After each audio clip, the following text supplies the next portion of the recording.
আমি প্রত্যেক বাঙালির ঘরে ঘরে ওষুধের সাধারণ জ্ঞানটা পৌঁছে দিতে চাই, যাতে কেউ ভুল ওষুধ না খায় আর ওষুধের পার্শ্ব প্রতিক্রিয়ার থেকে রক্ষা পায়।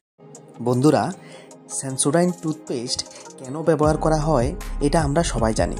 টিভিতে অ্যাড আসে আর সেন্সিটিভিটির জন্য এটা ভালোই কাজ করে। যারা এটা ব্যবহার করে তারা সবাই জানে। ঠিক আছে, এটা নিয়ে আমি আর কোনো কথা বলছি না।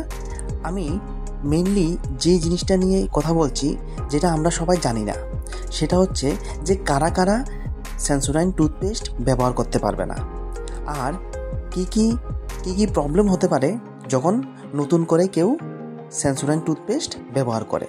ঠিক আছে, এই বিষয়গুলি নিয়ে আজকের ভিডিও।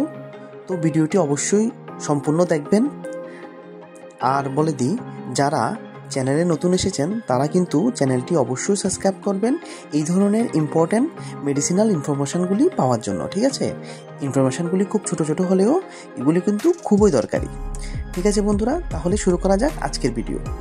তো প্রথমেই বলে দিই বন্ধুরা, যারা 12 বছরের ছোট বয়স, মানে 12 বছরের থেকে ছোট বয়সের বাচ্চারা কিন্তু সেন্সোডাইন টুথপেস্ট ব্যবহার করতে পারবে না। একমাত্র তারা তখনই ব্যবহার করতে পারবে যদি ডেন্টিস্ট বা দাঁতের ডাক্তার, যাদেরকে আমরা বলে থাকি, তারা যদি রেকমেন্ড করে। যদি এমন কোনো কেসে ডাক্তার যদি রেকমেন্ড করে যে সেন্সোডাইন টুথপেস্ট 12 বছরের নিচের বাচ্চাকে প্রেসক্রাইব করে, তখন কিন্তু তারা ব্যবহার করতে পারবে। এটা হলো গিয়ে প্রথম কথা।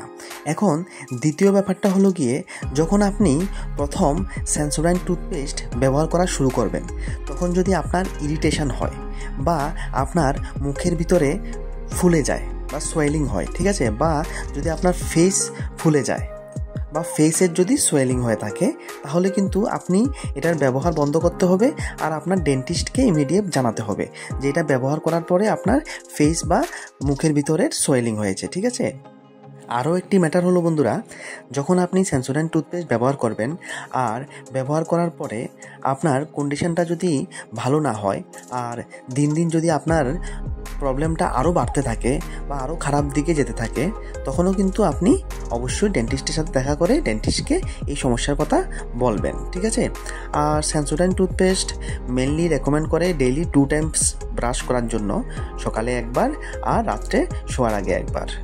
আর 3 বারের বেশি কিন্তু আপনি কখনো ব্যবহার করতে পারবেন না। ঠিক আছে, তো আজকের ভিডিওতে এতটুকুই।